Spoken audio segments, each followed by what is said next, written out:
This is Dzair News English News Edition. Hello ladies and gentlemen, and welcome to this English News Edition brought to you from Dzair News channel. First in our news file, today Algeria, like the rest of the Muslim nations, has been celebrating the memory of the holiday of Ashura, which is on the 10th day of Muharram in the Islamic calendar. The Prophet of Islam, Muhammad, God's peace and blessings be upon him, was keen to fast on this day, as it has spiritual benefits for Muslims worldwide. This blessed day is also an opportunity for social mutual aid and charity. Hence, Minaraz has more. Ashura, one of God's holy days, a day commemorated and celebrated by Sunni Muslims worldwide, although mourned for by Shia Muslims. According to our Prophet Muhammad, peace be upon him, fasting on this day commemorates the day when Moses and his followers were saved from Pharaoh by Allah by creating a path in the Red Sea. The Jews used to fast on this day, venerating that divine miracle. Prophet Sulaiman was also granted sovereignty on this day, as was Prophet Yunus saved and Adam repented, all by the Almighty God. This day marks Muslims' acts of charity and well-doing, a day of zakat for Algerians as well. Muslims await for Ashura every year a fast among their relatives and loved ones. This year comes on Monday where joy, delight and happiness will set place. In view of the school bursars' protracted strike, which has now entered its fourth month, the Minister of National Education, Noria Ben Ghabrit, has called for an inclusive dialogue on November the 17th. The National Committee of School Bursars earlier castigated what is called the escalation by the relevant ministerial department, which has so far shunned a serious dialogue to address the socio-professional claims and grievances of the strikers.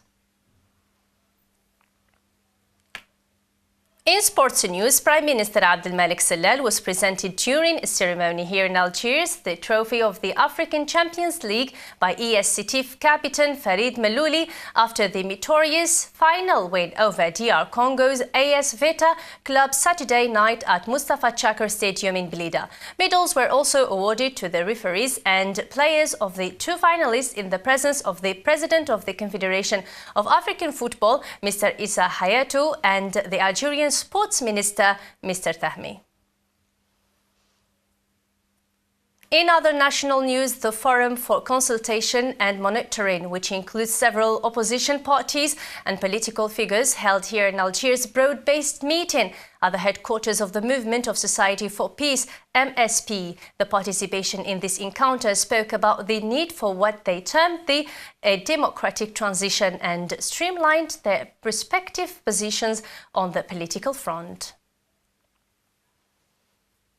On the world news scene and in Turkey, at least 24 people have been killed and scores are still reported missing after a boat said to be carrying migrants sank off the north coast of Istanbul. The tragic accident took place where the Bosphorus meets the Black Sea. More details with Karim Fazzakri. At least 24 people have been killed and scores are missing after a boat said to be carrying migrants sank off the north coast of Istanbul. The accident took place where the Bosphorus meets the Black Sea. A large air, sea and underwater rescue operation was underway, with many bodies being pulled from the water. The nationality of the migrants is not clear. Media reports say that it is unusual for a vessel carrying migrants to be in this area. One theory is that the refugees were trying to get to Romania, a member of the European Union. Turkey is considered one of the main departure points for migrants aiming for the EU. Most travel across the Aegean to Greece. 2 months ago, another group of migrants, mostly Syrians and Afghans, was rescued by the Turkish Coast Guard off the northern coast of Istanbul, reportedly heading for the EU. 7 Coast Guard vessels and a helicopter are conducting the search in the Black Sea, some 5 kilometers, i.e. 3 miles, north of the Bosphorus, the Coast Guard said in a statement. A fisherman who helped retrieve the bodies said all were without life jackets. He said that babies were among the dead. The official Anatolia news agency said that rescuers were alerted to the sinking by fishermen and arrived at the scene of the accident to find the vessel semi-submerged. Correspondents say that it is not clear what had caused the boat to sink. Although overcrowding, bad weather conditions, the poor condition of the vessel, or even a collision with another boat were all possibilities. Since the beginning of the civil war in Syria, thousands of migrants have been trying to reach the EU by making the treacherous sea journey from the western and southern Turkish coast. In troubled Yemen, political blocs, including Houthis, have signed a comprehensive deal authorizing the Yemeni president and the prime minister designate to form a government and technocrats in an effort to diffuse lingering political tensions in the country. Shakib Lawishi has more. Yemen's main political factions, including the Houthis rebels, have signed an agreement mandating the president and prime minister to form a new government in an effort to diffuse political tensions that have crippled the country. Prime Minister Khalid Bahah will lead the selection of the new ministers, with consultation from President Abdur Rabu Mansour Hadi. Saturday's statements did not mention when the new government will be formed, but a number of party members who were involved in the negotiations that led to Saturday's agreement said it could be in a few days or a week. Yemen's Shia Houthis rebel and their main rivals, Sunni al-Islah Party, were among the groups that signed the agreement. The agreement came hours after Houthis fighters attacked Islah's headquarters in the central province of Ib, killing 4 guards. The Houthis have gave Hadi an ultimatum on Friday to form a government in 10 days or face other options. In recent months, the Houthis have become Yemen's power broker. They captured the capital in September, capitalizing on protests and widespread anger following the government's announcement of a sharp rise in fuel prices. Shortly after, the Shia rebels captured a number of key cities and towns, waging battles with opposition tribes and Al-Qaeda-linked fighters. Elsewhere in Iraq, 2 car bomb blasts targeting Shias in the capital Baghdad ahead of the major Ashura religious commemoration have killed at least 19 people. The first struck near a tent from which people were distributing tea and water in Al-Ilam area in the southwest Baghdad, killing 13 passers-by. Security and medical officials said the blast also wounded at least 29 other people. Meanwhile, Canada's involvement in the war against ISIS extremist positions began in East Irnes Sunday when 2 CF-18 warplanes conducted their first airstrikes missions over the Iraqi territory. In the latest on Burkina Faso, protesters demanding that the newly installed military government step aside clashed with security forces in the country's capital on Sunday as regional leaders pleaded for calm. After the forced resignation of the president Blaise Compaoré, who himself faced violent protests over his desire to extend his 27-year rule, Burkina Faso's military took power. On Sunday, a huge crowd gathered in Ouagadougou protesting against the military government and demanding the return to constitutional rule. In the vexed Ebola file, experimental vaccines and treatments for Ebola are under development, but they have not yet been fully tested for safety or effectiveness.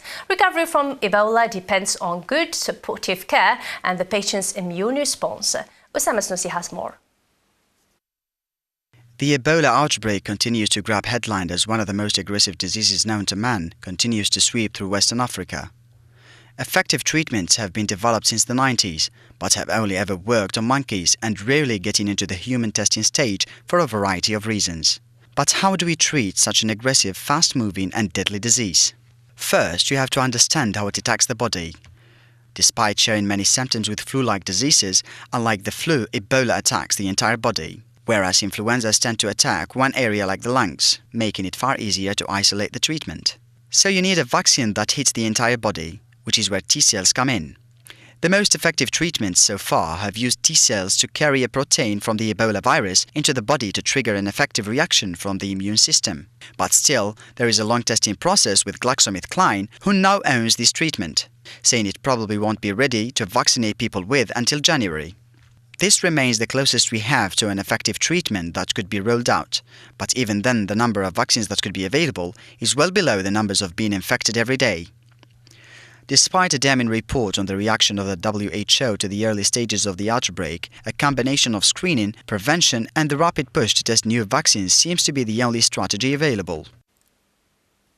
U.S. philanthropist Bill Gates has announced that he will donate over $500 million to fight malaria and other infectious diseases in the developing world, saying the Ebola outbreak is a call to action. The former Microsoft CEO told the 63rd annual meeting of the American Society of Tropical Medicine and Hygiene in New Orleans that his Gates Foundation is committing more than $500 million in 2014 to reduce the burden of malaria and an array of parasitic infections that are leading causes of death and disability in developing countries. Bill Gates also underscored that in addition to that pledge, his foundation has boosted its annual funding for malaria by 30%. Still in the news, the woman who has sparked off a national debate over right to choose death to avoid woes of deadly brain cancer has now committed suicide, causing a general uproar. Hence, Minras has more. A young American woman diagnosed with terminal brain cancer has committed suicide to avoid pain following announcements to do so that triggered a national debate over the right to choose one's death. Sean Crowley, spokesman for Compassionate Choices, an activist group that helps individuals plan their own demise with dignity, said that Brittany Maynard passed away peacefully in her home in Oregon on Saturday. Brittany Maynard was given 6 months to live last spring after doctors diagnosed her with a late-stage glioblastoma, an aggressive form of brain cancer. She grabbed headlines earlier this month, announcing in a video she made that she had decided to end her life. The video went viral and was seen by millions of web users. Well, if all my dreams came true, I would somehow survive this.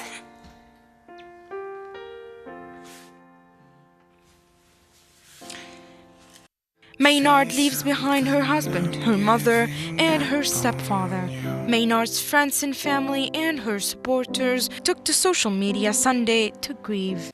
In wildlife issues, Europe has now an estimated 421 million fewer birds than 3 decades ago, and current treatment of the environment is unsustainable for many common species, a study released on Monday. The birds' population crash is related to modern farming methods and the loss and damage of habitats, according to the study published in science journal Ecology Letters. And finally, back to Algeria, or to our national news. The Krim Belkacem Museum is a historical place carrying a rich and enlightening course about Algeria's glorious revolutionary struggle against the then French colonial yoke. Located in the heart of the province of Tizi Ouzou, 100 kilometers east of Algiers, the Krim Belkacem Museum annually attracts hundreds of visitors from various parts of Algeria keen on revisiting their rich and telling historical heritage. That's the end of our English news edition, brought to you from Dzair News Channel. Thank you so much for tuning our way. Goodbye.